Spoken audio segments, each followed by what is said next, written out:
L-elezzjoni tal-Kumitat Eżekuttiv tal-Partit Nazzjonalista komplet toħroġ fid-der il-qasma interna li ħakmet lill-Partit Nazzjonalista.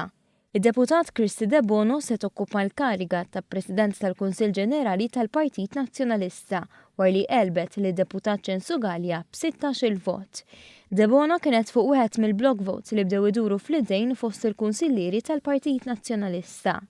Mart Jean-Pierre De Bono hija waħda mill-ftit deputati fil-grupp parlamentari li qed jagħtu l-appoġġ tagħhom fil-miftuħ lil-kap Adrian Delia.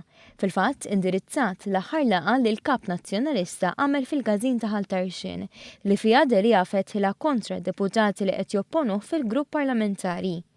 Tul din il-kampanja, in-nies ta' Delia ħadmu qatih biex De Bono tiġi eletta bħala President tal-Eżekuttiv war li żewġa kellu jċedi s-siġġu parlamentari tiegħu biex Delia jidħol fil-Parlament. Intant ħarġu wkoll ir-riżultati tal-membri l-oħra tal-Eżekuttiv. Mit-18 il-membru elett, 12 kienu fil-lista tal-hekk imsejħa block vote ta' Delia, filwaqt li 5 rnexxilhom jitilgħu minkejja li ma kinux fil-lista.